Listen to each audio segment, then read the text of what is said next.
Tuhan, silahkan duduk Bapak Saudara. Ini mic-nya unik ya, jadi kadang off, kadang on ya, silih berganti ya. Puji Tuhan ada Rian membantu saya, jadi kalau mic-nya off diganti yang on ya. Ya, makasih. Oke, shalom Bapak Saudara, apa kabar? Ya, puji Tuhan ya, senang sekali saya bisa berada di tempat ini. Saya minta tolong, nah ini udah mati lagi ya. Saya minta tolong Pak Odi tetap dimainkan melodi penyembahannya. Melodi penyembahannya ini kayaknya dipegang Ria jadi hidup ya. Saya ini sesuai lagunya yang tadi Pak Juan nyanyikan ya. Ini mati lagi, tes. Ya, ini unik ini. Tes, sekarang mati ya. Tes ya, oke. Ya udah nggak apa-apa, suara saya tanpa mic sampai ke sana ya.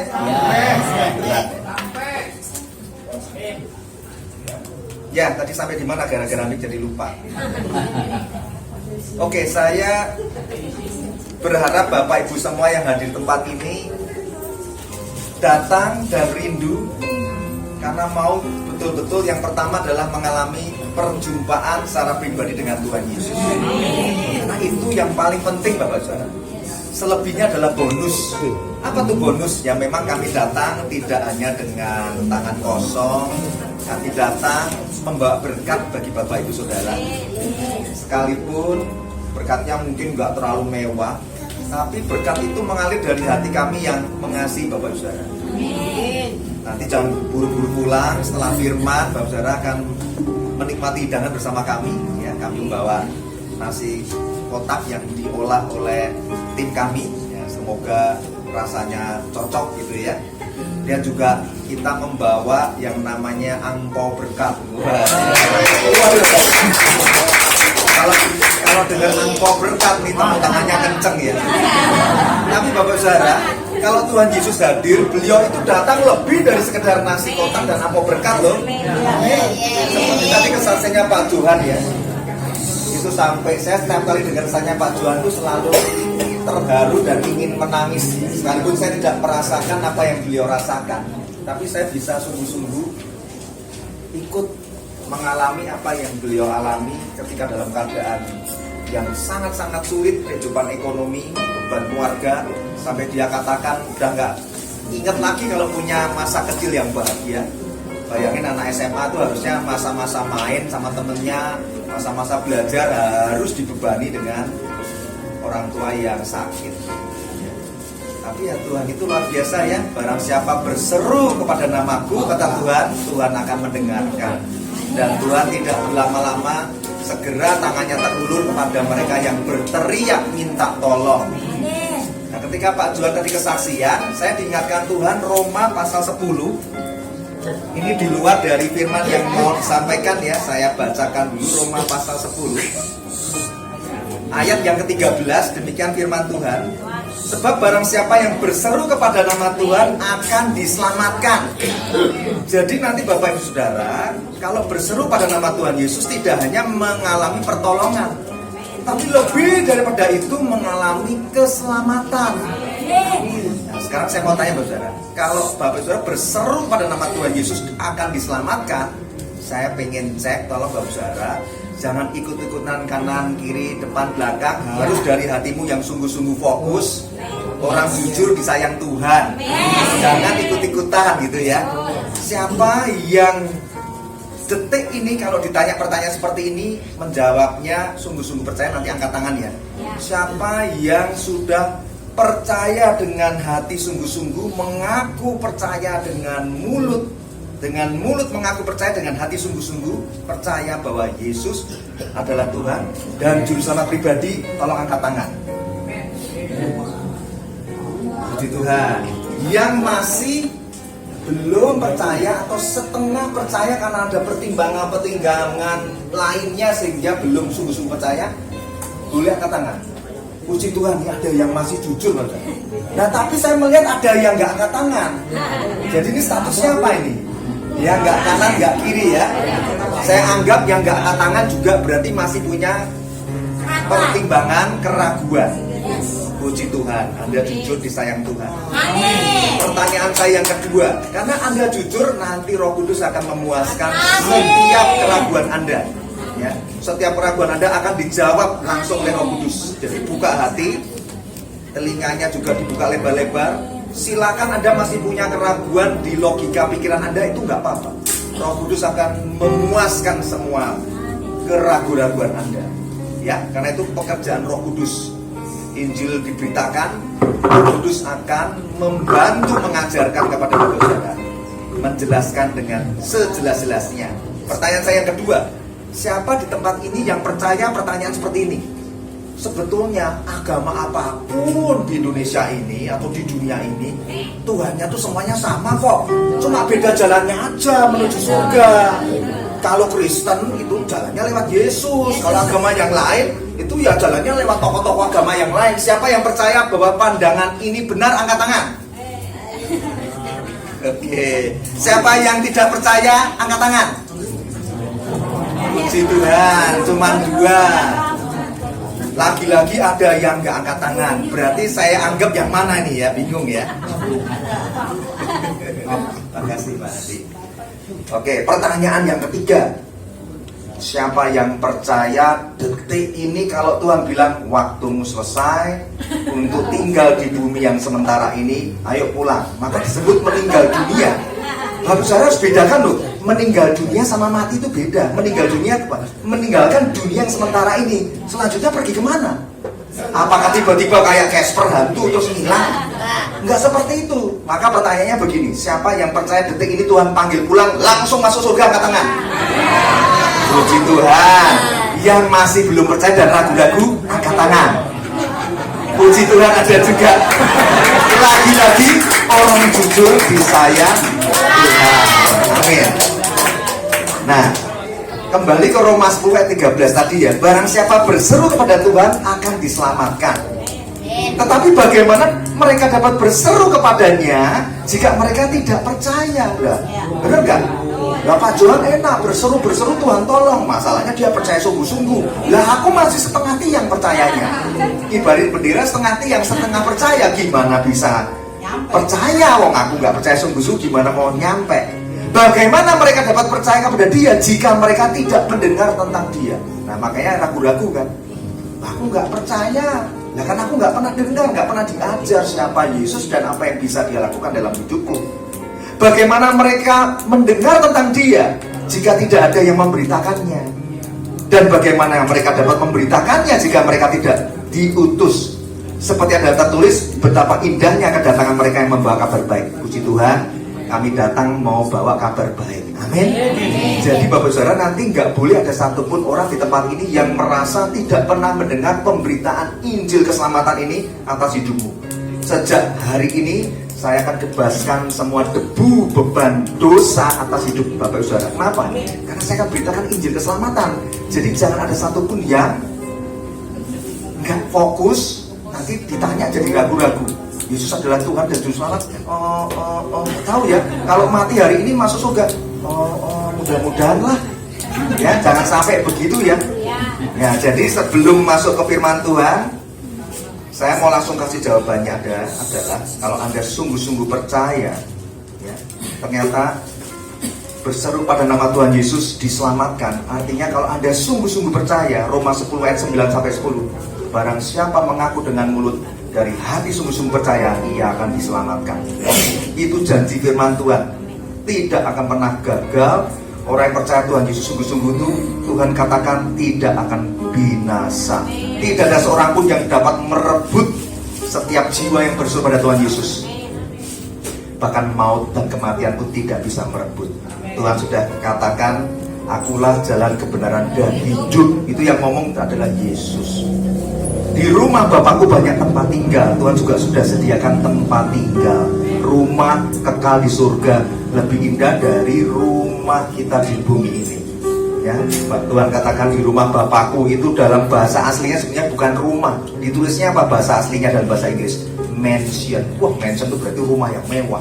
Jadi Bapak Ibu Saudara tempat ini nggak usah berkecil hati kalau rumahnya saat ini kondisinya masih mohon maaf kecil atau RSSSSS.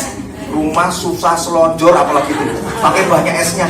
Nggak usah khawatir kalau imannya itu teguh, nanti dikasihnya mansion alias rumah mewah, gitu kan? Oke. Nah sekarang masuk firman Tuhan. Nah saya itu juga sudah nanya sama Roh Kudus, karena Bu Anas sama Bu Selvi ini nggak ngasih tema. Saya berdoa, tiba-tiba di hati saya itu muncul temanya begini. Wah, temanya agak serem Bapak Saudara. Saya juga kaget sampai susah makan Bapak Saudara. Semoga selesai firman disampaikan, PR saya selesai, saya nafsu makannya kembali. Judulnya begini temanya. Waktunya sudah dekat, sudah diambang pintu. Waduh, serem banget ya. Temanya ini serem banget. Waktunya sudah dekat, sudah diambang pintu. Ini mau yang tadi ditanya sudah percaya Tuhan sama yang masih belum percaya sungguh-sungguh, itu kesimpulannya sama kok. Ini tema tentang hari kiamat. Siapa yang percaya hari kiamat pasti akan tiba? Tuh, kalau ini semua percaya kan. Tinggal masalahnya kapan. Nah itu nggak ada seorang pun yang tahu. Nah oleh sebab itu Bapak Saudara, saya akan segera masuk ya. Tadi sudah perkenalan kan ya, dari tim TWC, The Wonderful Counselor. Artinya penasihat ajaib siapa? Ya Tuhan Yesus ya. Nah mari kita segera baca Matius 24 ayat 3 sampai 44. Wow, ini sebetulnya ya, ini tuh kita kayak seminar pengajaran Bapak Saudara. Nah Bapak Saudara pasti jarang dikasih seminar pengajaran, tapi ini sih seminar pengajaran yang singkat tentang akhir zaman. Ya, Matius 24 ayat 3 sampai 44. Yang sudah ketemu katakan amin. Nah, ya. Ya Pak Odi, musiknya jangan berhenti, terus dimainkan, tapi suaranya dipelankan ya, volumenya. Saya baca dulu ayat 3 ya, Matius 24 mulai ayat yang ketiga sampai 44. Ketika Yesus duduk di atas bukit Zaitun, datanglah murid-muridnya kepadanya untuk bercakap-cakap sendirian dengan dia. Kata mereka, katakanlah kepada kami bila manakah itu akan terjadi, dan apakah tanda kedatanganmu dan tanda kesudahan dunia. Tuh, tanda kedatangan Tuhan, tanda kesudahan dunia, berarti ini tanda kiamat. Dibahas di Matius 24 ayat 4, silakan Mbak Saudara.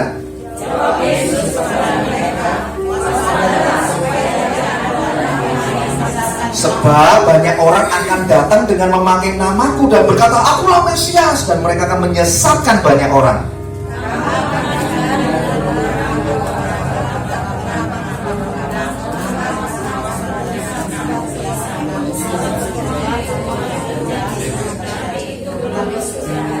Sebab bangsa akan bangkit melawan bangsa dan kerajaan melawan kerajaan.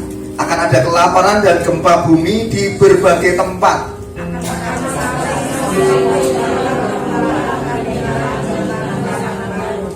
Pada waktu itu kamu akan diserahkan supaya disiksa, dan kamu akan dibunuh dan akan dibenci semua bangsa oleh karena namaku.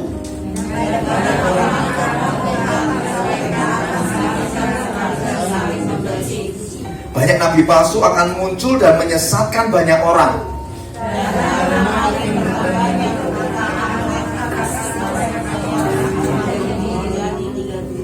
Tetapi orang yang bertahan sampai pada kesudahannya akan selamat.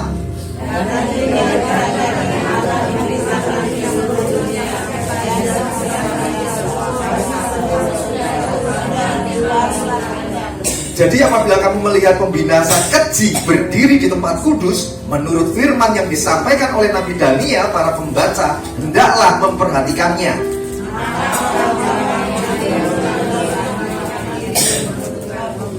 Orang yang sedang di peranginan di atas rumah, janganlah ia turun untuk mengambil barang-barang dari rumahnya.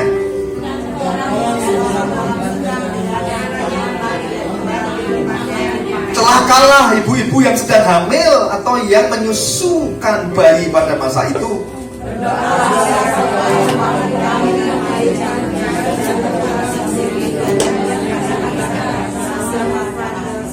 Sebab pada masa itu akan terjadi siksaan yang dahsyat seperti yang belum pernah terjadi sejak awal dunia sampai sekarang, dan tidak akan terjadi lagi.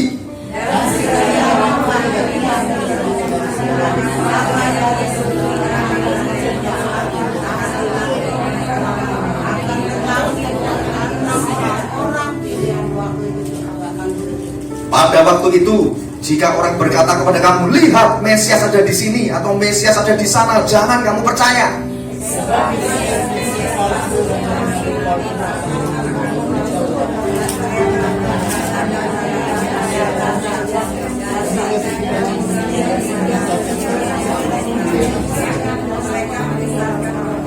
Camkanlah, aku sudah mengatakannya terlebih dulu kepadamu.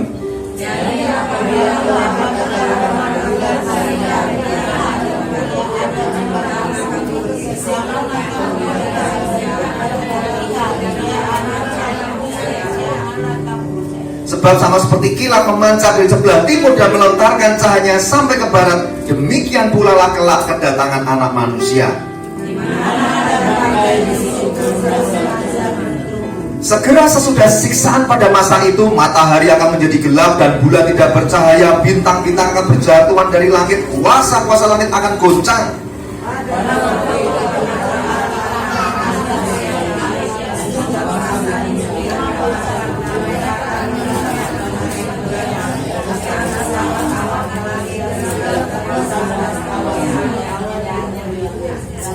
Dan ia akan menyuruh keluar malaikat-malaikatnya dengan meniup sangkakala yang dahsyat bunyinya, dan mereka akan mengumpulkan orang-orang pilihannya dari keempat penjuru bumi, dari ujung langit yang satu ke ujung langit yang lain.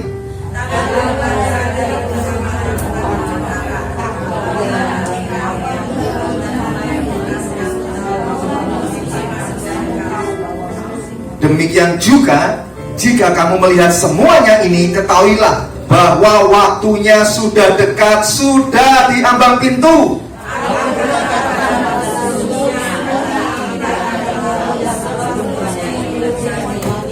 Langit dan bumi akan berlalu, tetapi perkataanku tidak akan berlalu.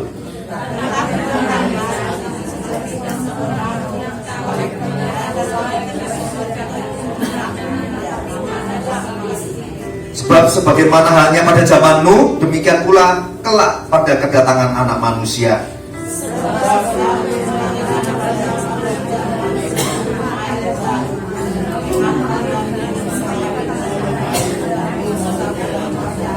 Dan mereka tidak tahu akan sesuatu sebelum air bah itu datang dan melenyapkan mereka semua. Demikian pula lah halnya kelak pada kedatangan Anak Manusia.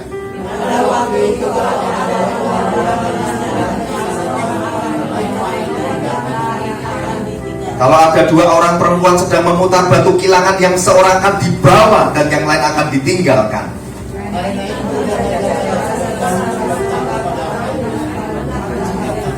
Tapi ketahuilah ini, jika tuan rumah tahu pada waktu mana pada malam hari pencuri akan datang, sudahlah pasti ia berjaga-jaga dan tidak akan membiarkan rumahnya dibongkar.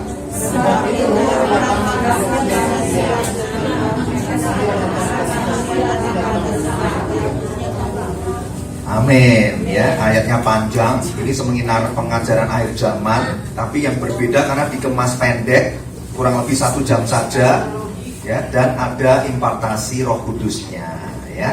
Tapi dari sepanjang 44 ayat ini, kita mau membaca ulang 4 ayat yang penting yang akan kita bahas pada sore hari ini, yaitu ayat 33. Saya bacakan. Demikian juga, jika kamu melihat semuanya ini, ketahuilah bahwa waktunya sudah dekat, sudah di ambang pintu. Ayat 36. Tetapi tentang hari dan saat itu, maksudnya hari kiamat atau kedatangan Tuhan Yesus yang kedua kali, tidak seorang pun yang tahu. Malaikat-malaikat surga tidak tahu, anak pun tidak tahu, hanya Bapa sendiri yang tahu. Ayat 42. Karena itu berjaga-jagalah, sebab kamu tidak tahu pada hari mana Tuhanmu datang. Ayat 44. Sebab itu hendaklah kamu juga siap sedia, karena Anak Manusia datang pada saat yang kamu tidak duga. Ya, itu ayat pentingnya. Jadi Roh Kudus akan sampaikan 3 hal penting dalam sesi firman pengajaran ini. Saya juga sempat tanya Roh Kudus, Tuhan, ini kayaknya berat loh kalau dibagikan kepada saudara-saudara seiman yang ada di tempat ini. Saya sempat bertanya-tanya, tapi Roh Kudus tidak menjawab dengan satu keyakinan dalam hati saya. Artinya saya harus terus sampaikan kebenaran ini. Dan saya yakin bahwa Tuhan menghendaki Bapak Saudara mengerti kebenaran ini, supaya Anda semua diselamatkan. Ya, karena tadi ditanya ada yang ragu-ragu kan, masih ada yang belum sungguh-sungguh percaya, masuk surga masih ragu-ragu. Jalan keselamatan itu bisa banyak jalan, nggak cuma lewat Yesus. Nah, Anda akan diteguhkan melalui pengajaran akhir zaman ini ya. Jadi ada 3 hal penting yang Roh Kudus akan ajarkan. Yang pertama apa? Kita diajar untuk bisa menilai tanda-tanda zaman, khususnya akhir zaman. Itu ada tanda-tandanya. Dan hal ini sudah sangat darurat. Maka saya bilang darurat penginjilan. Apa tuh maksudnya darurat penginjilan? Ya, Injil keselamatan harus segera diberitakan. Lah Anda ini beruntung Bapak Saudara. Pelayanan kami sudah kurang lebih 8 tahun. Baru kali ini firman pengajaran ini disampaikan di tempat ini. Kami jarang sekali mengajarkan tentang kebenaran tentang akhir zaman. Ya, saya ulangi. Ada 3 hal. Yang pertama adalah kita akan belajar menilai tanda-tanda akhir zaman. Dan ini sudah sangat darurat. Kenapa? Karena kita sudah hidup masuk di babak akhir, di penghujung akhir zaman. Saya ulangi, babak akhir, penghujung akhir zaman. Bukan hanya, kita masuk di kondisi akhir zaman. Nah itu masih awal-awal tahun 1600, 1800, 1900. Kita itu sudah di babak akhir, Bapak Saudara. Babak akhir, penghujung akhir zaman. Jadi sudah waktunya Tuhan itu jam dindingnya udah tiktok sudah bergeraknya tuh sangat cepat Bapak Saudara ya. Maka jam dinding dunia aja Bapak Saudara pernah nggak ngerasain? Kayaknya baru kemarin ya kita tuh liburan, kok sebentar lagi sudah mau Natalan, kok sebentar lagi sudah mau Lebaran itu. Kayaknya waktu cepat banget berlalu ya. Coba secepat itu ya. Kemudian yang kedua, nanti Roh Kudus akan mengajarkan begini. Kalau semua tanda kedatangannya itu begitu jelas dan semuanya sudah digenapi, kok nggak datang-datang? Dari zaman nenek kakek kita, buyut kita bilang, mau kiamat, buktinya nggak datang-datang. Sabar, nanti Tuhan akan beritahu. Yang ketiga, kita dihimbau, diingatkan untuk hidup berjaga-jaga. Dan berjaga-jaga itu nggak cuma, ya sudahlah, kan berjaga-jaga ya seperti biasa kan, lakukan rutinitas biasa, nggak cukup. Tapi disuruh segera bertobat dan berbuah bagi Tuhan. Nah, kata bertobat dan berbuah ini penting karena banyak orang yang ngakunya Kristen, percaya Tuhan Yesus, tapi sebetulnya nggak ada pertobatan sungguh-sungguh dalam hidupnya. Kalau nggak ada pertobatan, ya mana ada buah. Itu seperti pohon ditanam, tapi nggak mengakar kuat, jadi nggak ada buahnya. Matius pasal 7, Matius pasal 3 dikatakan begini, kalau pohon tidak berbuah, itu kapak sudah di tangannya Allah, akan ditebang sampai ke akarnya, dicampakkan ke api. Ya, jadi hati-hati.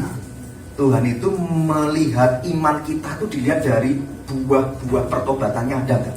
Contohnya, ngakunya orang Kristen sudah bertobat, percaya Tuhan Yesus sungguh-sungguh, tapi semua dosa nggak ditinggalkan. Ya, yang paling sederhana misalnya dulu terikat rokok. Tadi Pak Johan ya yang menyinggung soal rokok. Dampak dari rokok. Rokok aja sebelum dihisap udah ada tulisannya, rokok membunuhmu. Loh kok terus dihisap? Ya kan? Suka kan orang kalau ditanya, rokok tuh nggak baik ke kesehatanmu, rokok tuh dosa loh. Marah orangnya. Beritahu di Alkitab pasal kemana kalau ada tulisan dilarang merokok. Wah, saking ini ya, kena egonya ya. Langsung ibunya jawab begini, apa? Oh gitu aja nanya Alkitab. Kamu pergi ke pom bensin tuh coba, ada tulisannya nggak dilarang merokok? Mau isi bensin aja suruh matiin. Kamu waktu beli rokok ada tulisannya nggak? Rokok membunuhmu. Kok terus kamu isep? Begitu kamu kena penyakit, nah lo mau bertobat aja susah kan? Hatinya udah keras, udah mau sakratul maut aja udah saking takutnya, yang jemput bukan malaikatnya Tuhan, tapi malaikat maut, ketakutan. Ya karena yang punya jalan kebenaran ya cuma Tuhan Yesus. Nah sekarang kita segera masuk pokok pembahasan yang pertama. Waktunya sudah dekat, sudah di ambang pintu. Menilai tanda-tanda akhir zaman, karena kita sudah di babak akhir, di penghujung akhir zaman. Setelah kita pelajari dari Matius 24 ayat 3 sampai 44. Bapak Saudara enak nih, saya yang keringetan loh waktu nyiapin khotbah ini tuh, keringetannya tuh plus deg-degan Bapak Saudara. Karena saya juga ketakutan. Waduh, ternyata betul ini. Aku nggak pernah memikirkan ini. Jadi Roh Kudus sebelum firman disampaikan, saya lebih dulu diajar dulu sama Roh Kudus. Ada 5 tanda tuh, enak kan sudah dirangkum, disimpulkan. Runut satu-satu, disimpulkan ada 5 tanda. Tanda yang pertama, tanda nubuatan yang ke-1, ada di ayat 6, 7, dan 8. Itu kesimpulannya begini. Tanda nubuatan pertama menjelang kedatangan Tuhan Yesus yang kedua kali atau hari penghakiman atau hari kiamat itu adanya gempa bumi, kelaparan, dan perang. Sekarang pertanyaan saya gampang saja. Mau generasi yang anak muda sampai tua, nenek buyut, coba kalau ditanya, ini sudah digenapi belum? Gempa bumi, kelaparan, perang sudah digenapi? Sudah banget, ya kan? Tapi kan Bapak Saudara pasti akan ngomong begini, sudah dari dulu perang, terus gempa bumi, terus longsor, banjir, tsunami, sudah semua ini. Buktinya nggak datang-datang tuh, sabar. Saya juga kayak Bapak Ibu Saudara. Berarti tanda yang pertama sudah digenapi ya. Perang Taliban, perang India, Pakistan, Amerika, Irak, Israel, Palestina. Yang terbaru Rusia sama Ukraina tuh pada mengikuti berita tuh. Kemudian apa? Kebakaran hutan, banjir besar, tsunami di mana-mana, gempa bumi yang terbesar terakhir di Turki itu ya, ngeri banget ya. Kemudian apalagi itu? Badai salju, badai matahari terjadi di mana-mana. Bahkan masa pandemi virus corona, waduh, itu memisahkan orang yang benar dengan yang tidak benar, ya kan? Semua kena semua. Orang-orang yang menantang pada virus mati juga kan? Kena virus. Jadi Bapak Saudara imannya diguncang ya. Wah, katanya anak Tuhan kok bisa kena dan mati? Lah iyalah. Kok ada virus kok dilawan gitu kan? Bukan pakai hikmat Tuhan, tapi pakai iman yang gegabah mencobai Tuhan. Coba tantang virus ya kena betul mati. Ya, hati-hati. Tanda nubuatan yang pertama sudah digenapi. Tanda nubuatan yang kedua itu ayat 4, 5, dan 11, yaitu adanya Mesias palsu dan nabi-nabi palsu. Ya, saya nggak perlu bacakan ya, ayat 4, 5, 11 itu banyak Mesias palsu dan nabi palsu. Ini juga sudah digenapi, Bapak Saudara. Anda boleh cek di Google, ditulis nabi-nabi palsu, Mesias palsu, banyak banget. Baca sendiri di Wikipedia. Kurang lebih saya sudah sortir sejak abad ke-19, sekarang kan abad 21, sudah ratusan tahun, total sudah lebih dari 30 tokoh yang ngaku-ngaku jadi Yesus palsu. Berseru-seru dari Cina, ya kan, ngaku bahwa dia Yesus.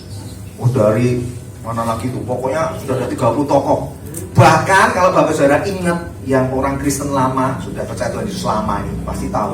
Dulu di Bandung pernah ada Mesias palsu, sehingga mereka itu membuat satu pengajaran yang sesat. Orang berkumpul di sana menantikan hari kedatangan Tuhan, karena dia sambil meramalkan Tuhan datang hari, tanggal, bulan, tahun plus jamnya. Jadi semua pengikutnya itu wah, ngeri banget. Tinggalkan pekerjaan, jual rumah, jual aset, udah cuma doa nunggu. Terus begitu hariannya nggak terjadi, hariannya Tuhan nggak datang, rata-rata pada linglung, pada stres, karena udah terbiasa kerja terus nggak kerja, menantikan dengan iman sungguh, ternyata Tuhan nggak datang. Hati-hati, nabi palsu, Mesias palsu itu sudah dari zaman abad 19 itu memasukkan kebenaran firman Tuhan terus. Apalagi tentang akhir zaman ini sudah banyak palsu, nakut-nakutin terus. Nanti direvisi, katanya tahun 1999, nanti dirubah 2000 berapa, nggak pernah terjadi. Jadi tanda yang kedua, adanya Mesias palsu, nabi palsu sudah digenapi? Sudah. Tanda nubuatan yang ketiga, banyak orang yang akan murtad tinggalkan iman percayanya. Ayat 9 dan 10 ya. Ayat 9 dan 10 Bapak Saudara bisa baca sendiri, atau saya bacain supaya lebih mantap ya. Ayat 10 nih, dan banyak orang akan murtad. Tuh, ini akan murtad tuh bukan tunggu nanti mendekati Tuhan Yesus mau datang, enggak. Ini sampai hari ini banyak sekali orang percaya yang ikut Tuhan itu setengah hati. Orang yang ikut Tuhan setengah hati ini bahaya. Kenapa? Kemungkinan besar untuk murtad sangat-sangat tinggi. Murtad itu apa? Kalau Anda dengar kata murtad itu jangan berpikirnya begini, Pak, murtad itu istilah kalau dari keyakinan agama yang sono, Pak, beda ke yang sene, ya sono sene gitu ya. Atau sono sini, bukan. Kalau di Alkitab ditulis orang murtad, ya artinya yang sudah percaya Tuhan Yesus meninggalkan iman percayanya. Lu kok bisa, Pak?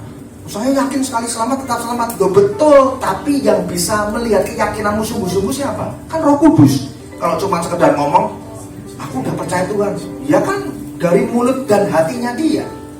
Tapi yang betul menyelidiki sampai kedalaman hatimu, ya cuma Roh Kudus. Kalau Anda sungguh-sungguh percaya, memang Anda tidak akan bisa murtad. Yang dimaksud ini orang-orang yang separuh hati ikut Tuhan tuh loh. Ikut Yesus oke, ikut dunia juga oke.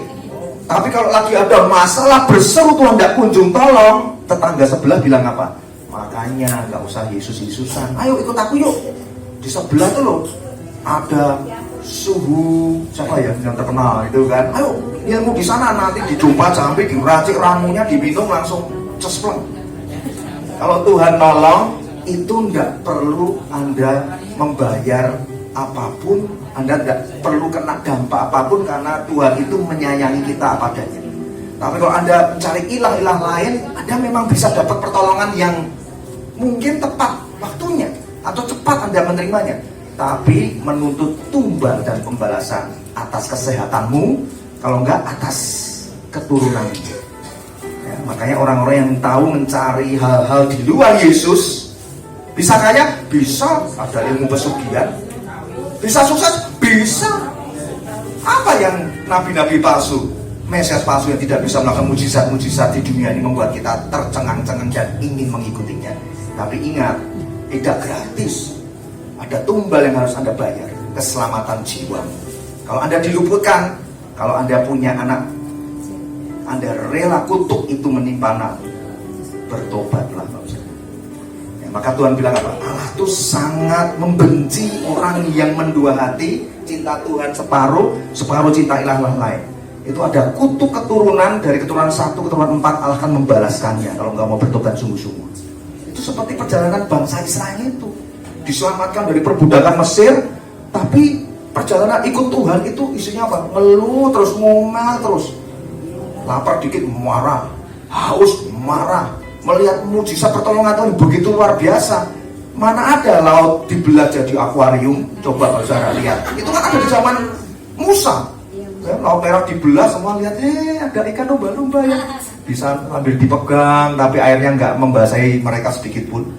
Kok bisa setelah menyeberang laut merah, tetap aja mereka tuh bersungut-sungut, sampai Tuhan bilang ini bangsa yang sungguh-sungguh tegar tengkuk. Sampai puncaknya bangsa Israel harus dibinasakan di padang gurun karena membuat patung lembu emas. Itu hati Allah sangat-sangat tersakiti. Kok bisa loh melihat perbuatan Allah ajaib begitu nyata, ditolong beribu-ribu kali, kok tetap hatinya tegar tengkuk mencari ilah-ilah lain. Sehingga Bapak Saudara tahu ya, generasi pertama bangsa Israel yang di Mate KB itu pintar, yang dibawa keluar dari perbudakan Mesir menuju tanah Kanaan, yang harusnya menempuh 40 hari, jadi berkeliling, berjalan berputar-putar di padang gurun 40 tahun. Ada berapa banyak yang mati? Semuanya. Itu di total 2 juta orang mati. Tersisa hanya 2, Yosua dan Kaleb. Dari generasi Yosua dan Kaleb ini baru tuh muncul generasi ada yang sungguh-sungguh cinta Tuhan. Sebelumnya tuh nenek moyangnya tuh tegar tengkuk bebal banget. Nah, semoga di tempat ini nggak ada yang seperti itu. Minimal kalau Anda tidak bisa cintai dirimu, ingat yang punya anak, cintai anak-anakmu, jangan sampai kena kutuk keturunan itu. Tanda yang ketiga berarti apa? Banyaknya orang yang murtad itu sudah digenapi, Bapak Saudara. Kalau nggak percaya kita buka di Ibrani pasal yang ke-6. Ibrani 6 ayat 4 sampai 6. Sebab mereka yang pernah diterangi hatinya, yang pernah mengecap karunia surga, dan yang pernah mendapat bagian dalam Roh Kudus, dan mengecap firman yang baik dari Allah dan karunia-karunia dunia yang akan datang. Ayat 6 nih, penting nih.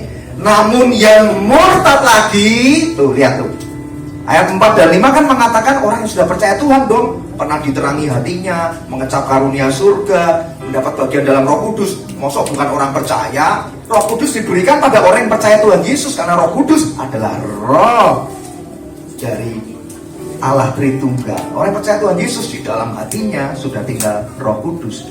Tapi kenapa di ayat ke-6 dikatakan apa? Namun yang murtad lagi tidak mungkin dibaharui sekali lagi, jadi nggak akan bisa dibaharui. Jadi kalau Anda sudah jadi orang percaya, saya minta tolong dengan banget. Jangan jual imanmu oleh karena apapun juga alasan hidup. Contoh kayak Pak Juan, walaupun tidak ada orang tolong saudaranya mendekat, kalau ada duit, kalau ada musibah, malapetaka, sakit penyakit semua menjauh, berseru sama Yesus saja. Jangan jual imanmu, Anda akan menyesal. Sekali Anda murtad, tidak bisa kembali. Ayat 6 ini menjelaskan dengan sangat jelas. Namun yang murtad lagi tidak mungkin dibaharui sekali lagi. Berarti tidak mungkin dibaharui. Kenapa? Sebab mereka menyalibkan lagi anak Allah bagi diri mereka dan menghinanya di muka umum. Kita terima keselamatan karena Yesus harus mati digantung di kayu salib. Allah menjelma jadi manusia sering disalahpahami. Mau percaya kok sama Allah yang jadi manusia? Itu jawabnya gampang loh, untuk orang-orang yang ragu. Masa saya disuruh percaya sama Yesus yang dalam bentuk manusia? Loh, pertanyaannya gampang, jawabannya mudah. Allah itu kan maha kuasa. Kalau dia mau hadir jadi manusia, menginkarnasikan dirinya dalam bentuk manusia, karena manusia itu ciptaan yang paling mulia yang disayangi Allah. Untuk bisa menjangkau manusia yang berdosa, maka Allah rela inkarnasikan rohnya jadi manusia. Kalau Anda tidak bisa percaya dan mempertanyakan itu, tapi Anda melihat ada agama dan keyakinan tertentu yang malah menyembah sapi, menyembah hewan-hewan yang lain, menyembah patung yang adalah buatan manusia, logikanya kan makin aneh. Benar nggak Bapak Saudara? Allah menginkarnakan dirinya dalam bentuk manusia supaya bisa menjangkau kita orang berdosa. Makanya disebut Yesus itu 100% Allah, 100% manusia. Kalau dia Allah dan tidak hadir sebagai manusia, bagaimana bisa menjangkau hidupmu dan hidupku sebagai orang berdosa ini? Jadi tidak perlu Anda ragu. Harusnya bersyukur. Amin. Ada Allah rela mengambil bentuk rupa sebagai manusia, tetapi dia tidak berdosa supaya dia dapat mati disalibkan dan menanggung dosa seluruh umat manusia. Anda kalau diberitahu sifat Allah itu Bapak Saudara, sifatnya yang paling menonjol ada dua. Allah itu kasihnya begitu besar, tapi yang satu sisi yang nggak bisa dipungkiri, keadilannya pun begitu agung. Jadi Allah yang maha kasih dan maha adil itu ada dalam pribadi Allah yang kita percayai. Nah, keadilan Allah itu menuntut penghukuman bagi orang berdosa, tapi kemahakasihan Allah itu juga menuntut pemulihan, menuntut satu pengampunan. Jadi Anda lihat ada semacam friksi di hati Allah, persetegangan, ada ketegangan di hati Allah ketika melihat umat ciptaannya yang berdosa, tapi Allah ingin menghukum, tapi satu sisi dia sangat mengasihi dan dia ingin mengampuni. Jadi bagaimana jawabannya, solusinya? Ya dia mau nggak mau harus menjelma jadi manusia. Dia hadir sebagai manusia untuk menjadi korban yang menerima penghukuman Allah, tapi sekaligus di dalam Yesus itu kasihnya dibagikan kepada dunia. Ada Allah yang seperti ini Bapak Saudara, Allah yang mencari manusia. Coba Anda renungkan, keyakinan, kepercayaan agama yang lain itu selalu mengajarkan manusia mengejar Allah. Manusia mencari Allah yang benar, tetapi Allah kekristenan itu berbeda. Allah justru yang mencari dan mengejar manusia, hadir di dalam bentuk Yesus Kristus itu. Mengerti Bapak Saudara ya? Kemahakasihannya dan keadilannya itu dijawab dalam kematian Yesus di kayu salib. Nah, Yesus tidak hanya mati, dia bangkit untuk membuktikan bahwa dia Allah. Dan setelah dia bangkit, disitulah Roh Kudus dicurahkan, yaitu Roh Allah yang hidup. Roh Kudus tinggal dalam kehidupan Bapak Saudara. Amin. Kalau ada Bapak Saudara tempat ini yang berkata begini, aku sih sudah percaya Tuhan Yesus, tapi Roh Kudus dari dulu tuh aku penasaran, pengen ngalami, sering denger Roh Kudus, tapi aku nggak pernah mengalami. Cuma paling denger tetanggaku tuh kadang suka doanya pakai bahasa roh, aku nggak ngerti tuh ngomong apa. Sabar. Cuma kadang aku tuh cuma tahu karunia rohnya aja. Dia kayak tiba-tiba bisa bernubuat, karunia tuh menyembuhkan. Kalau Anda penasaran, nanti akan Anda terima impartasi Roh Kudus, akan mengalami secara pribadi ya setelah firman ini selesai. Kalau Ibrani 6 belum juga sanggup membuat Anda percaya bahwa akan ada orang-orang murtad menjelang akhir zaman, kita baca Ibrani pasal 10 ayat 35. Ibrani 10 ayat 35. Sebab itu janganlah kamu melepaskan kepercayaanmu karena besar upah nantinya. Itu jelas banget. Jangan lepaskan iman kepercayaanmu. Sebab kamu memerlukan ketekunan, supaya sesudah kamu melakukan kehendak Allah, kamu memperoleh apa yang dijanjikan itu, yaitu kekekalan surga. Ayat 37. Sebab sedikit, bahkan sangat sedikit waktu lagi, dan ia akan datang. Berarti ini juga bicara hari kedatangan Tuhan Yesus. sudah akan ada tanpa menangguhkan kedatangannya. Berarti memang betul-betul sudah segera. Ayat 38, tetapi orangku yang benar akan hidup oleh iman. Dan, nah ini penting nih, dan apabila ia mengundurkan diri, aku tidak akan berkenan kepadanya. Ayat 39, tetapi kita bukanlah orang-orang yang mengundurkan diri dan binasa, tapi orang-orang yang percaya dan beroleh hidup. Tuh, sudah 2 ayat meneguhkan bahwa menjelang babak akhir di penghujung akhir zaman akan ada orang-orang yang murtad. Udah percaya Tuhan terus meninggalkan Tuhan. Tapi kalau Anda tinggalkan Tuhan tuh resikonya apa? Binasa. Ayat 39 katakan kalau kamu mengundurkan diri kamu akan binasa. Karena melepaskan dari Tuhan, kita aja nggak bisa hidup tanpa Tuhan. Kok malah tinggalkan Tuhan, mengejar ilah-ilah lain, kenikmatan dunia yang sesaat itu Anda bela-belain, Anda lepaskan iman percaya. Jadi coba dicek sungguh-sungguh, aku tuh sebenarnya sudah sungguh-sungguh percaya belum sih? Yang tahu hanya ada 2 pribadi, pribadimu dan Roh Kudus. Kalau Anda sudah sungguh-sungguh percaya, Anda tidak akan pernah dalam himpitan dan tekanan beban hidup yang seberat apapun, tak akan pernah terlepas iman pengharapanmu akan Yesus Kristus. Amin. Jadi tanda nubuatan ketiga, Bapak Saudara, bahwa akan ada orang murtad tinggalkan iman percayanya itu sudah digenapi. Sudah digenapi dan sudah banyak terjadi. Di sini coba saya tanya ya, mohon maaf kalau nggak ada yang tahu ya, mungkin pertanyaannya terlalu tinggi gitu ya. Anda pernah dengar lagu ini nggak? What a beautiful name it is, what a wonderful name it is, the name of Jesus Christ. Nah, mau ditahu nih, Anda tahu itu lagu yang nulis siapa namanya? Nanti di Google ya, penulisnya Anda akan kaget, akan tahu siapa namanya. Terus dicek lagi, yang nulis lagu ini bisa nulis tentang begitu indahnya nama Tuhan ya, beautiful name it is, namamu itu indah banget loh Tuhan Yesus. Itu kalau enggak orang yang sudah percaya dan diterangi oleh Roh Kudus, bisa nggak nulis lagu kayak gitu? Nggak bakal bisa. Pasti yang dia tulis apa? Sakitnya tuh di sini gitu kan ya, lagu-lagu yang dunia gitu kan. Kok bisa menulis lagu seindah itu kalau nggak diterangi hatinya? Nah, si penulis lagu ini sudah tinggalkan Tuhan. Dia terang-terangan tulis sudah meninggalkan iman percayanya. Kaget nggak? Nah, nanti di Google ya, jangan bilang kayaknya khotbah itu nyebar hoax, di googling. Dan nggak cuman beliau, banyak tokoh-tokoh pendeta-pendeta hamba Tuhan yang nggak berjaga-jaga, malah tinggalkan Tuhan. Ada satu hamba Tuhan itu kena depresi, dia depresi. Dia sudah berseru, dia merasa Tuhan nggak tolong. Hanya dia kecewa, tinggalkan Tuhan. Dia bilang percuma ikut Tuhan nggak tolong depresiku. Dia mengalami sakit kejiwaan yang dia merasa Tuhan tidak tolong. Padahal sebenarnya Tuhan bukannya tidak menolong, tapi dia yang harusnya bertobat meninggalkan dosa-dosanya. Ya, jadi ini banyak sekali trik-trik iblis menarik orang-orang yang hidupnya setengah hati itu dibawa semakin jauh dari Tuhan. Supaya apa? Jadi orang murtad. Kalau udah murtad gimana? Ya upahnya udah jelas, upah dosa ialah maut, di luar Tuhan Yesus ya binasa. Simple, nggak ada di tengah-tengah. Tinggal pilihannya itu kekekalan surga atau kekekalan selama-lamanya di api neraka. Itulah penghukuman. Sekarang tanda nubuatan yang keempat. Dan terus menuju pada penggenapannya, makin banyak orang yang akan murtad, itu jangan kaget ya.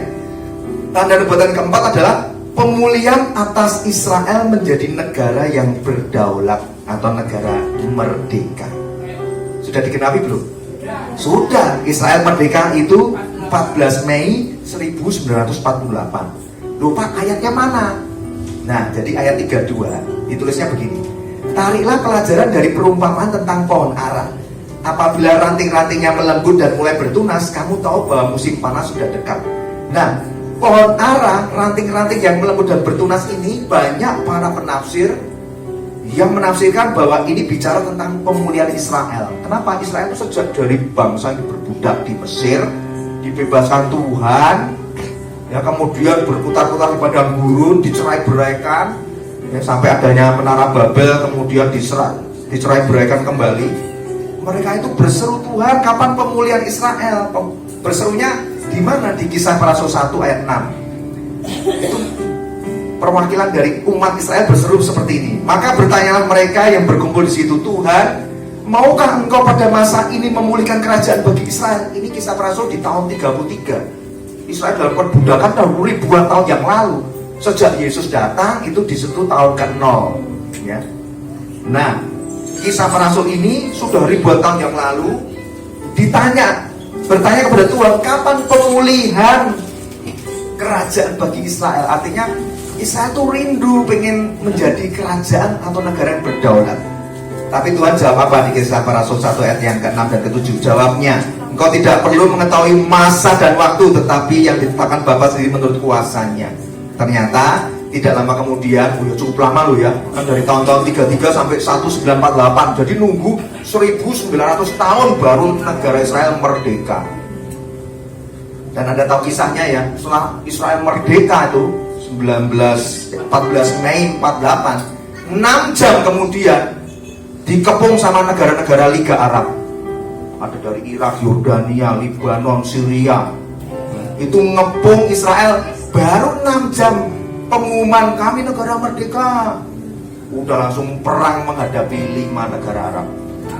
Tapi Tuhan lagi-lagi membela Israel, negara yang cuma kecil, penduduknya kecil, dikepung 5 negara besar.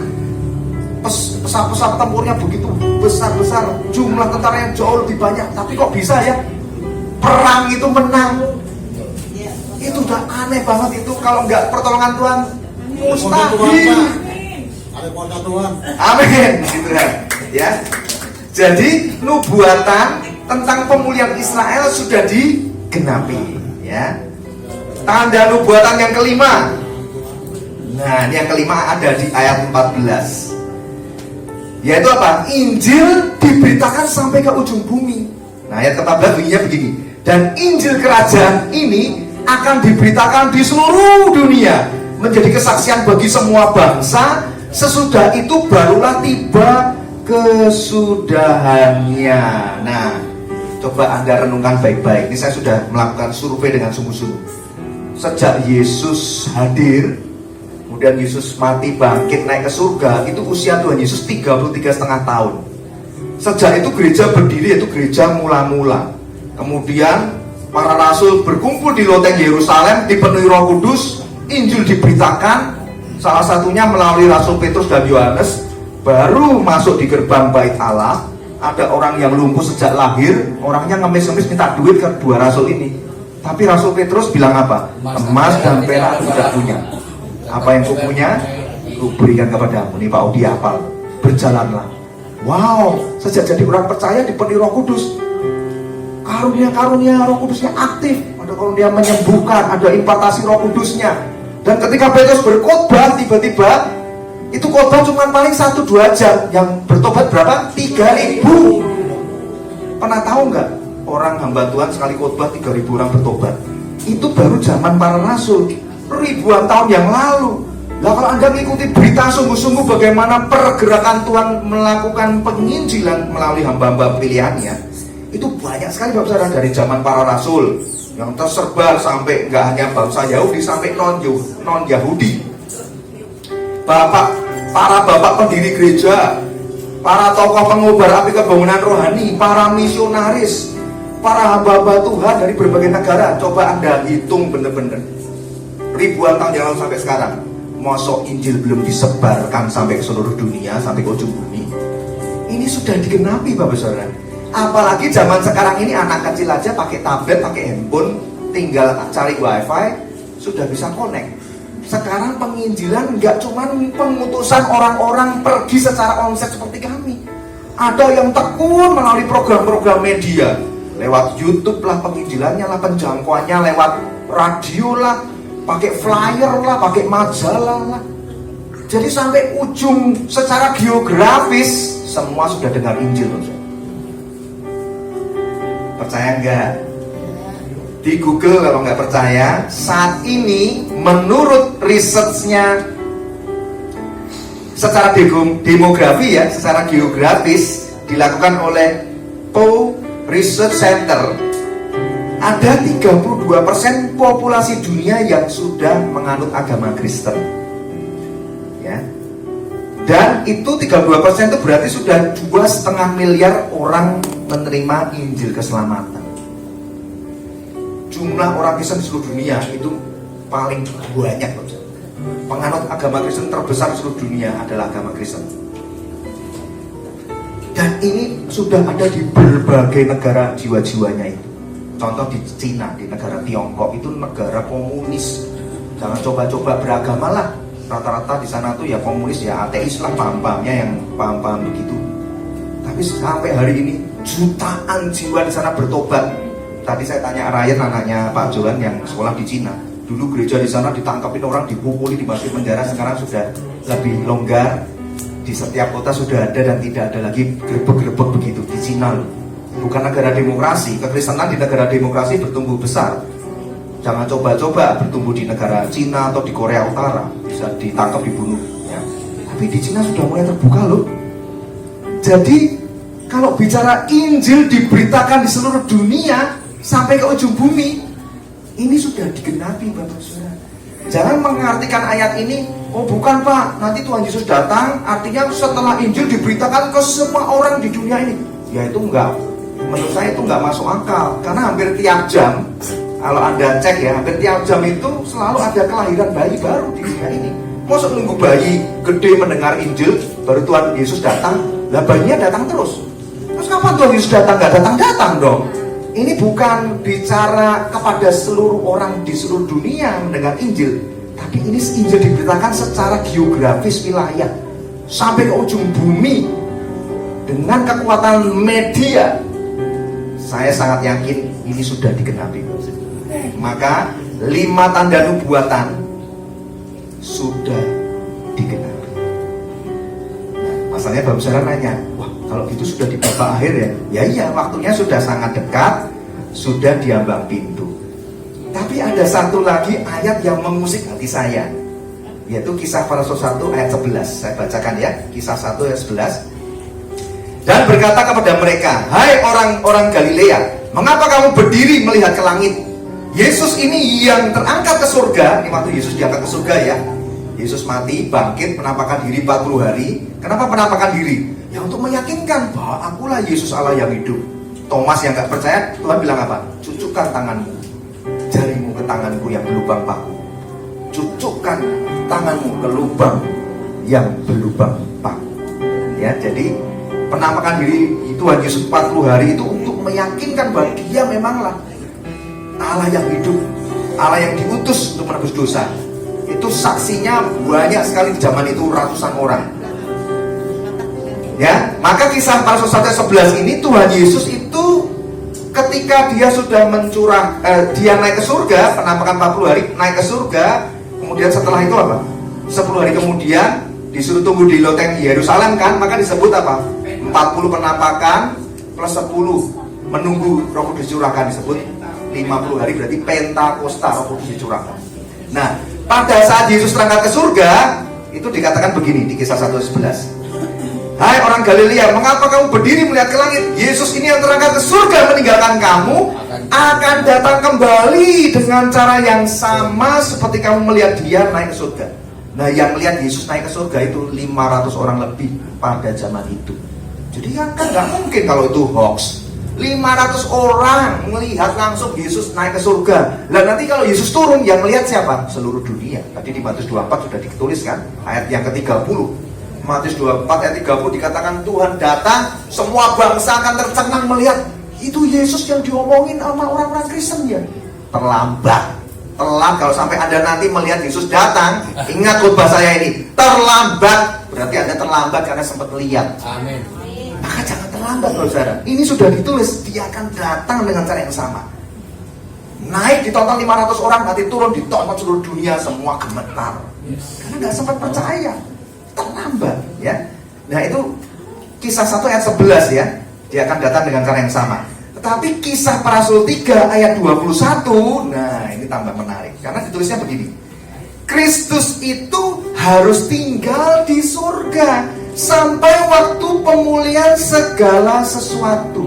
Saya ulangi ya, Kristus harus tinggal di surga sampai waktu pemulihan segala sesuatu. Ini menjadi perenungan saya. Kalau 5 tanda nubuatan tentang hari kedatangan Tuhan sudah digenapi semua, kok nggak datang-datang? Ya karena Kristus masih harus tinggal di surga, menunggu pemulihan segala sesuatu. Tapi nggak dijelaskan. Ini PR-nya. Apa itu pemulihan segala sesuatu?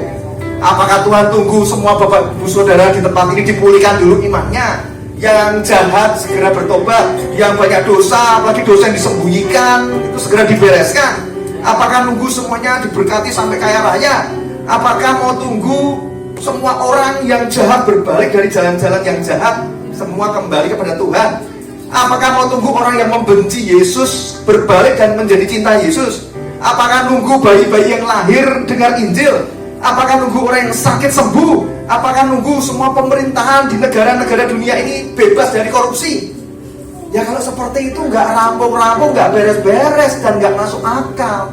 Nah jadi maksudnya apa kok Yesus harus tinggal di surga menunggu pemulihan segala sesuatu?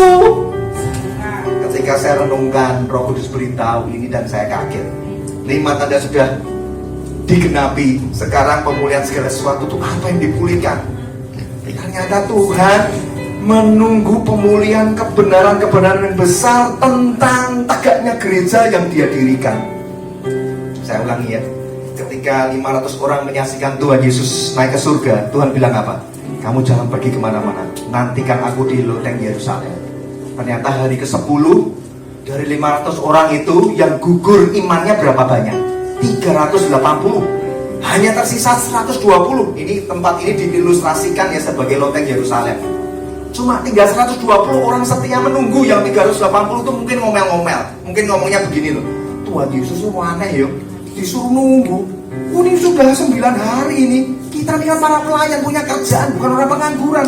Nunggu begini suruh makan, tidur, minum. Ngapain ini nggak terjadi apa-apa? Katanya suruh nunggu menantikan janji Bapa. Apa itu janji Bapa? 380 orang mengeluh tinggalkan loteng Yerusalem. 120 orang tetap bertekun dengan setia. Tiba-tiba dari ke-10 Roh Kudus turun, lidah-lidah api turun atas mereka. Mereka dipenuhi keberanian oleh Roh Kudus untuk pergi bersaksi memberitakan Injil. Disitulah Petrus dan Yohanes yang tadi saya cerita, yang Pak Audi langsung bisa tahu itu, berjalan di gerbang bait Allah. Orang lumpuh berjalan, dia sekali khotbah 3.000 orang bertobat. Rasul-rasul diutus ke bangsa-bangsa, ke Katolik, ke Roma, dan kemana-mana itu ya. Sehingga Injil diberitakan sampai sekarang, ribuan tahun kemudian sudah tersebar di seluruh geografi dunia. Nah, gereja yang kayak ini nih yang mau dipulihkan. Gereja yang dipenuhi Roh Kudus, gereja yang apostolik, yang ada pengutusan dan penginjilan bagi orang-orang yang belum mendengar berita Injil keselamatan. Ini yang mau dipulihkan sama Tuhan Yesus. Emang terjadi apa sih Pak? Aku nggak pernah tahu. Ini saya beritahu. Jadi gereja mula-mula itu berdiri sejak loteng Yerusalem itu. Itu tahun 33 itu gereja pertama didirikan Tuhan Yesus. Dan Petrus itu termasuk salah satu rasul yang dituju Tuhan menjadi sokok guru berdirinya gereja. Itu tahun 33 ya. Kemudian Anda tahu setelah gereja berdiri, satu-satunya rasul yang tidak dibunuh, yang tidak mati martir itu hanya ada satu. Semuanya matinya mengerikan, rasul yang ikut Tuhan itu. Tapi ada satu yang rasul dibiarkan matinya itu mati tua, yaitu Rasul Yohanes yang menulis kitab Wahyu. Di sekitar beliau usia 80-90 tahun, itu gereja mula-mula terus mengalami perkembangan yang pesat. Ya, kurang lebih 200.000 jutaan orang untuk percaya sama Tuhan. Sampai di zamannya Rasul Yohanes, umur 90 tahun, gereja mula-mula umur 33. Berarti ada rentang waktu 60 tahun, berarti sudah ya 3 generasi itu. Itu gereja masih sehat itu. Udah sesuai dengan patternnya Tuhan Yesus harapkan gereja harus kayak begitu tuh. Gereja yang penuh dengan Roh Kudus, gereja yang berani memberitakan Injil, gereja yang ada kelompok komselnya. Karena jemaat mula-mula dikatakan mereka bersehati, bertekun memecahkan roti, mereka melakukan doa bareng ya. Anda nanti baca di Kisah Para Rasul 3 ya, tentang jemaat mula-mula itu ciri-ciri gereja yang sehat itu kayak begitu. Itu ternyata di tahun kematian Rasul Yohanes, gereja mengalami penurunan. Karena rasul-rasul dan tua pada mati kan, penerusnya ini nggak disiapkan.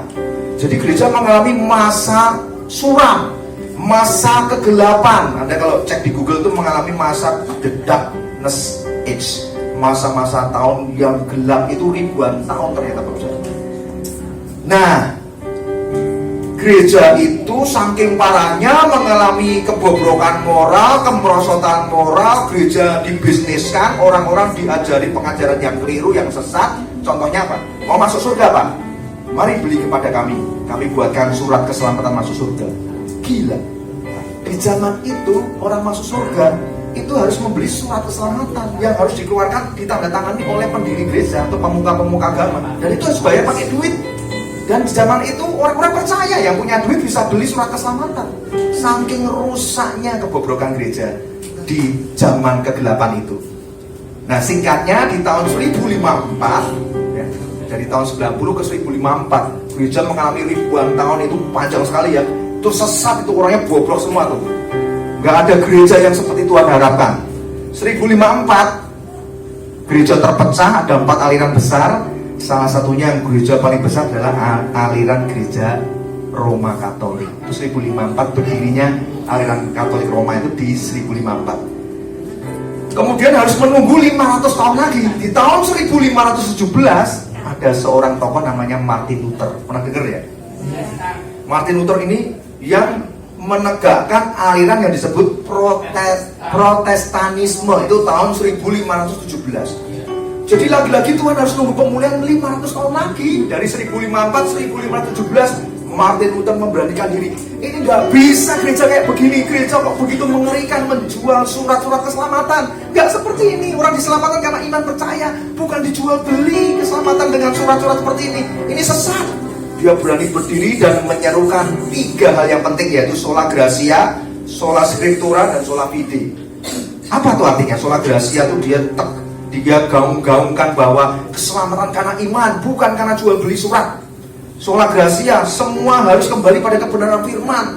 Semua jemaat wajib punya Alkitab. Di zaman itu Alkitab dicetak dalam berbagai bahasa. Maka Alkitab mulai disebar di seluruh dunia. Itu zamannya Martin Luther. Sola fide, iman percayanya kepada Yesus melalui imanmu, bukan iman kepada pemuka agama, bukan kepada gereja. Pada saat itu penyesatannya seperti itu. Itu nunggu 500 tahun loh baru dipulihkan penyesatannya.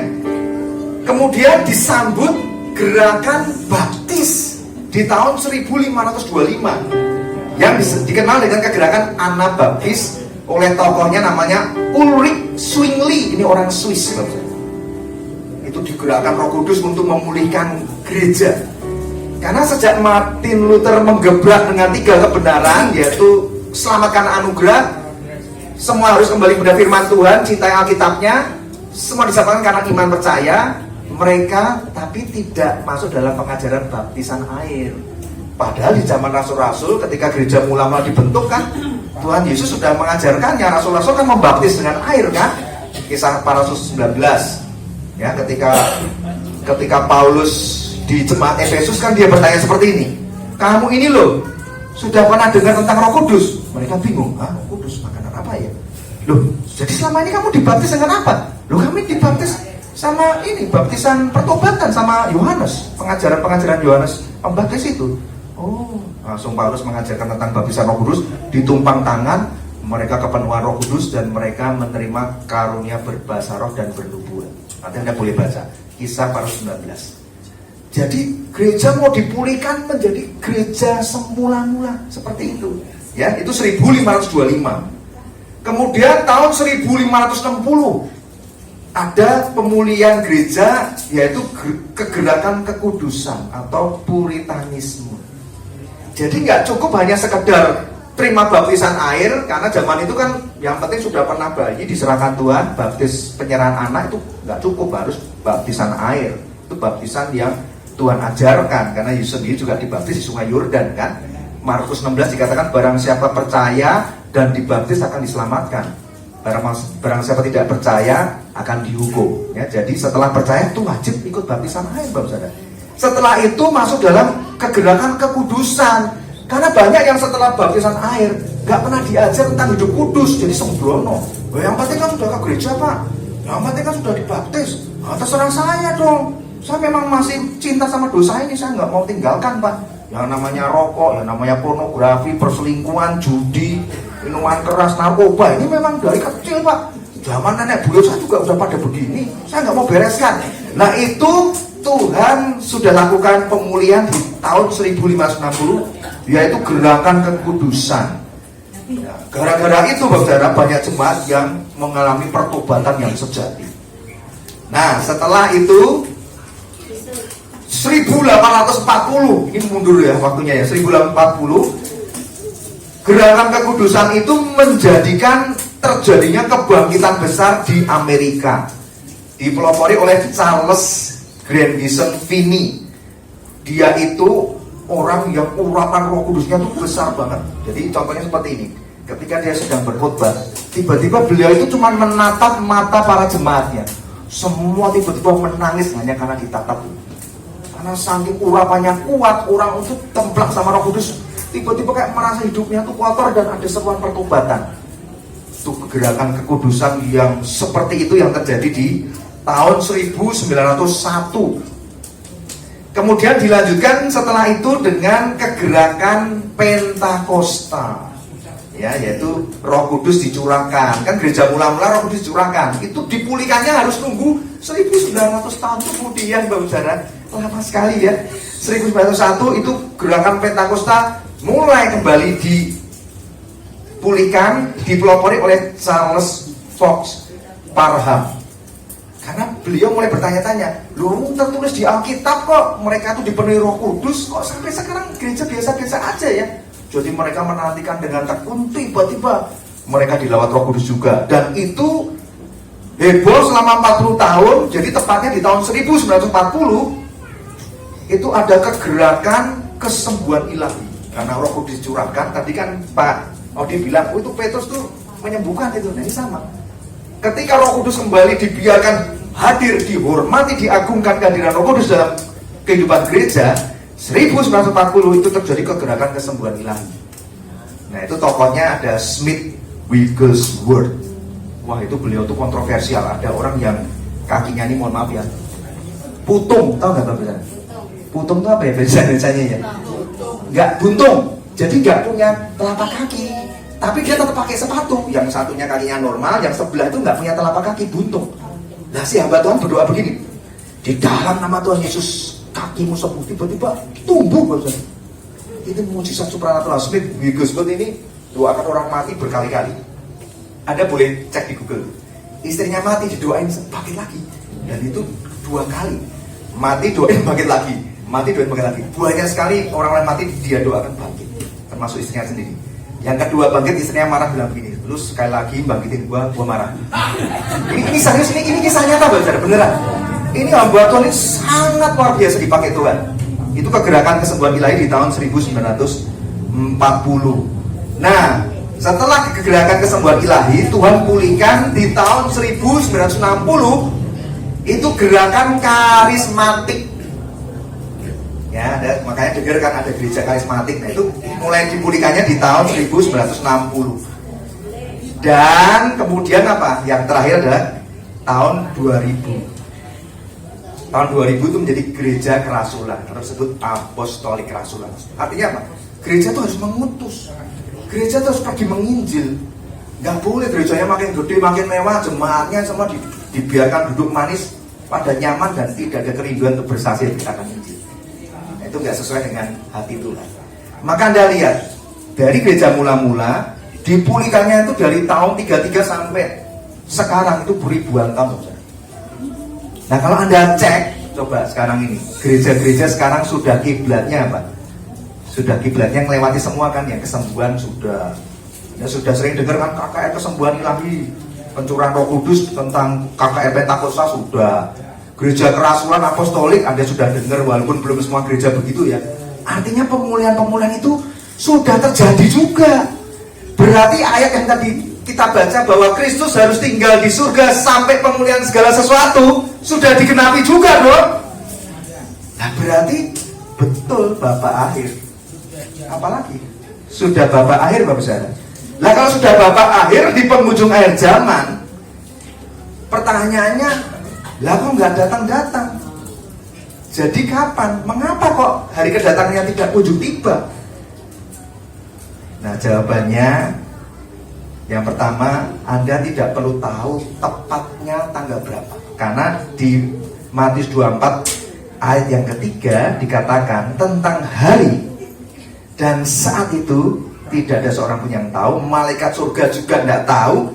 Bahkan anak, yaitu Yesus, pun tidak tahu, cuma Bapa yang tahu. Kalau Anda baca ini nggak usah bingung. Loh Pak, katanya Allah Tritunggal, 3 pribadi tapi dalam satu Allah yang esa. Harusnya mereka saling mengerti dong. Di Yohanes 10 dikatakan Bapa dan Anak adalah satu. Kalau Bapa tahu kok Anak dibilang nggak tahu, itu penjelasannya gampang. Ini bukannya Yesus tidak tahu, Yesus ya pasti tahu. Kenapa ditulis Anak pun tidak tahu? Supaya jangan ada orang dan hamba Tuhan yang sok tahu. Dan ini terjadi kan, berapa banyak Mesias palsu, pengajar palsu, guru palsu yang bilang hari kiamat tahun sekian, semua meleset. Ya, jadi itu memberitahu jangan ada yang sok tahu. Tapi yang pasti babak akhir sudah, penghujung akhir zaman sudah. Jadi nunggu apa lagi nih? Nah, saya ketemu ayat yang terakhir ini ada di Roma 11. Ini ayat terakhir menjadi jawabannya. Kok belum datang-datang? Roma 11 ayat 25 sampai 32 saya bacakan. Kencangkan ikat pinggang karena ini penting banget. Ya. Kalau yang sudah perutnya kerucut-kerucut ditahan dulu. Karena nanggung. Anda sudah dengar tentang babak akhir, tapi kapan datang-datang, nggak datang-datang, nggak ngerti jawabannya. Ini Roma 11 jawabannya. Roma 11 ayat 25 ya, sampai 32. Sebab saudara-saudara, supaya kamu jangan menganggap dirimu pandai. Tuh, makanya jangan suka ngeramal. Besok kiamat. Meleset semua. Aku mau agar kamu mengetahui apa? Rahasia ini. Nah, ini rahasia dibukakan sama Tuhan nih. Apa tuh rahasianya? Sebagian dari Israel telah menjadi tegar, sampai jumlah yang penuh dari bangsa-bangsa lain telah masuk. Dengan jalan demikian seluruh Israel akan diselamatkan. Seperti ada tertulis, dari Sion akan datang penebus, yang akan menyingkirkan segala kefasikan daripada Yakub. Dan inilah perjanjianku dengan mereka apabila aku menghapus dosa mereka. Mengenai Injil, mereka adalah seteru Allah oleh karena kamu. Tetapi mengenai pilihan, mereka adalah kekasih Allah oleh karena nenek moyang. Sebab Allah tidak menyesali kasih karunia dan panggilannya. Sebab sama seperti kamu dahulu tidak taat kepada Allah, tapi sekarang kamu beroleh kemurahan oleh ketidaktaatan mereka. Demikian juga mereka sekarang tidak taat, supaya oleh kemurahan yang telah kamu peroleh, mereka juga akan beroleh kemurahan. Sebab Allah telah mengurung semua orang ke dalam ketidaktaatan, supaya ia dapat menunjukkan kemurahannya atas mereka semua. Dan gak usah bingung, saya jelaskan begini saja. Jadi kenapa nggak datang-datang? Ternyata ada satu lagi kebenaran firman Tuhan yang saya yakin Bapak Saudara belum pernah dengar.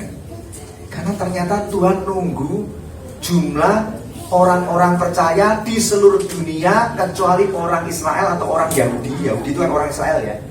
Itu ditunggu sama Tuhan, jumlahnya harus terpenuhi dulu. Begitu terpenuhi, nanti Matius 24 itu Anda akan kaget. Loh, aku nggak berjaga-jaga, tidak pernah aku duga-duga loh kok Tuhan datang. Kayak zamannya Nabi Nuh. Semua menertawakan Nabi Nuh, dasar orang gila. Musim kemarau bangun bahtera segede itu. Lu bukan ahli kayu, lu bukan tukang kayu, kok bangun bahtera seperti itu. Ratusan tahun bangun bahtera, diketawain sama tetangganya. Begitu hujan lebat datang, mereka masih tertawa. Begitu tsunami datang, baru kaget, sudah binasa. Yang diselamatkan hanya Nabi Nuh dan istrinya, 2 orang anaknya, 2 orang mantunya, dan hewan-hewan pilihannya. Semua yang mudar katanya, mati semuanya. Ya Bapak Saudara ya. Nah hati-hati Bapak Saudara. Tuhan sudah beritahu nih, tinggal ngitung nih jumlahnya. Berapa orang ini ada di tangan Allah. Nah masalahnya lagi-lagi Tuhan tidak beritahu berapa jumlahnya. Tapi Anda sudah bisa berhitung. Nah dari zaman Adam dan Hawa berarti kan sampai zaman kita nih berapa ribu tahun yang lalu, kalau Tuhan harus memenuhi jumlah orang atau jumlah kuota orang yang diselamatkan. Waduh ini ngeri-ngeri sedap nih kalau kita nih hidupnya sembrono nih. Begitu murtad, berarti ada kuota yang harusnya diisi oleh orang yang diselamatkan, ya jatahmu hilang. Gampang ya. Jadi artinya begini, ada jumlah batasan orang-orang yang diselamatkan untuk masuk dalam kerajaan surga. Jumlah kuota keselamatan bagi orang-orang yang diselamatkan di akhir zaman ini terbatas jumlahnya. Hanya Tuhan yang tahu berapa jumlahnya. Dan yang harus diselamatkan ini adalah orang-orang non-Yahudi dulu. Karena tadi Roma 11 dikatakan Justru gara-gara Israel ini bangsa yang tegar tengkuk, nggak percaya Yesus adalah Mesias. Kenapa mereka nggak percaya? Karena mereka tuh masih meratap di tembok ratapan. Ada yang pernah ke Israel siapa tuh? Ada tembok ratapan, mereka masih suka kepalanya dijeduk-jedukin ke tembok. Mereka meratap berseru menantikan kapan Mesias datang. Sementara kita sudah percaya Yesus adalah Mesias itu. Kenapa kok orang Israel sulit untuk percaya bahwa Yesus adalah Mesias? Karena mereka itu meyakini bahwa nggak mungkin juru selamat kok lahir di kota Nazaret, juru selamat kok lahir memilih di kandang domba dan menjadi anaknya keluarga tukang kayu. Mereka tuh membayangkan sang juru selamat itu datang sebagai raja. Itulah namanya roh agamawi masih membutakan bangsa Israel. Sedangkan oleh karena ketegaran kebebalan hati mereka, Injil jadi diberitakan ke seluruh dunia. Maka Paulus bilang, kamu menolakku, ya sudah, aku pergi ke Roma, aku pergi ke Prancis, aku pergi ke Spanyol. Maka Injil diberitakan dari zaman itu sampai sekarang kita bisa dengar Injil karena jasa mereka. Dan memang firman Tuhan yang memberitahu, karena ketegaran orang Israel ini maka Injil diberitakan seluruh dunia. Dan Tuhan menunggu kamu menolak kebenaran Injil yang kau diberitakan, akan kuberitakan keselamatan kepada bangsa-bangsa non-Yahudi. Makanya di Cina sudah terjadi kebangunan rohani, banyak orang bertobat. Di Afrika, Anda tahu? Siapa yang tahu Reinhard Bonnke? Yang tahu pinter banget tuh. Ini hamba Tuhan dari Amerika, kulit putih, tapi diutus Tuhan kasih beban yang besar menginjil di Afrika. Wah, siap-siap pulang tinggal nama, Ustaz. Atau tinggal kepala, atau mungkin tanpa kepala ya. Kenapa? Itu kan ngeri banget. Itu mistisnya kuat sekali. Mereka tuh ada yang praktek wudu apa itu ya. Tapi karena Tuhan yang mengutus, terjadi pertobatan yang besar. Reinhard Bonnke sekali KKR di Afrika, Anda tahu berapa yang bertobat? Kalau Petrus khotbah 3.000 orang bertobat, zamannya Reinhard Bonnke ini, jangan kaget. Sekali dia khotbah buka KKR, 1 juta jiwa bertobat. Amin. Jadi, di sini amin ini. Amin. Jadi tinggal dihitung, waduh, kuota keselamatan yang tahu cuma Tuhan Yesus. Ini bangsa-bangsa non-Yahudi. Sekali Reinhard Bonnke khotbah 1 juta orang. Belum tokoh-tokoh hamba-hamba Tuhan yang lain yang diutus ke Cina, ke Korea, kemana itu ada berapa orang yang bertobat. Nah kalau Anda amin, itu mempercepat kedatangan Tuhan Yesus yang kedua kali. Tapi jangan seneng dulu Bapak Saudara. Bagaimana dengan anakmu, suamimu, bapakmu, ibumu, kakekmu, nenekmu yang masih hidup saat ini tapi yang masih belum mau percaya? Itu kuotanya udah terlalu cepat diisi mereka. Ada yang mengerti ini? Satu sisi senang tapi satu sisi sedih kan? Kalau nanti waktunya tiba dan Tuhan bilang selesai, kuota terpenuhi, Tuhan datang terlambat. Maka Anda harus sungguh-sungguh sekarang ini mikirnya ada dua nih. Pikirkan keselamatan jiwamu dulu sebelum kau memikirkan keselamatan jiwa yang lain. Maksudnya gimana? Karena ada yang belum mau sungguh-sungguh kan tadi percaya, masih setengah hati kan percayanya. Ditanya apakah sungguh-sungguh percaya? Ada yang sudah sungguh, ada yang masih belum. Yakin Tuhan Yesus Tuhan Juru Selamat? Ada yang percaya, ada yang belum. Yakin Tuhan datang hari ini, ada yang masuk surga? Ada yang percaya, ada yang belum. Jadi langkah pertama, yakinkan dulu akan keselamatan jiwamu. Yang dengan langkah sederhana, dengan rendah hati berkata, Tuhan, ini aku loh Tuhan, orang yang kau cari. Biarkan aku memenuhi satu dari kuota keselamatan yang Tuhan sediakan di dalam kehidupanku. Amin, dokter. Ya, Pak Odi terkesima, terus musiknya dimainkan. Jadi harus bagaimana nih Bapak Saudara? Jadi kebenaran ini sudah menjelaskan ya, mengapa sampai sekarang, sampai hari ini Tuhan Yesus belum datang. Kenapa? Karena tunggu jumlah kuota keselamatan atas orang-orang non-Yahudi, termasuk orang Indonesia, orang non-Yahudi bukan? Bukan. Kok bukan? Iya dong. Ya saya ulangi ya. Kenapa kok Tuhan Yesus belum datang-datang? 5 tanda sudah digenapi, pemulihan segala sesuatu sudah digenapi, karena masih menunggu jumlah kuota keselamatan atau jumlah orang-orang yang diselamatkan dari bangsa-bangsa non-Yahudi, termasuk bangsa Cina, Korea, Afrika, Indonesia, Malaysia, Filipina. Pokoknya semua negara yang bukan Israel itu non-Yahudi. Itu ditunggu sama Tuhan. Jumlah orang-orang yang dengar Injil, terus dari hatinya Tuhan cek sungguh-sungguh percaya, itu langsung ditulis di kitab kehidupan. Waluyo, Nancy, Acong, Sitorus, Sipota, siapa lagi, Linda, itu ditulis semua. Nah kalau Anda belum sungguh-sungguh percaya kan belum ditulis. Lebih salah lagi sudah ditulis, Anda yang murtad tinggalkan Tuhan. Maka di Wahyu pasal 20, di Wahyu pasal 3 ayat yang keberapa saya lupa, dikatakan begini, barang siapa menang, aku tidak akan menghapus namanya dari kitab kehidupan. Tolong Lena kalau ketemu tolong diberitahu biar jemaat percaya. Jadi detik sejak Anda percaya pada Tuhan Yesus, namamu tercatat di kitab kehidupan. Apa itu kitab kehidupan? Kitab yang hanya bisa dibuka dan ditutup oleh Tuhan Yesus. Kitab yang menulis daftar orang-orang dari zaman Adam dan Hawa sampai zaman kehidupan kita. Orang-orang yang sungguh percaya pada Tuhan Yesus, menyerahkan hidup bagi Tuhan, itu ditulis di kitab kehidupan. Kalau namamu tidak tertulis di sana, ketika Tuhan Yesus datang, Anda akan masuk dalam penghakiman api kekal yang mengerikan. Wahyu pasal 3 ayat keberapa? Nena?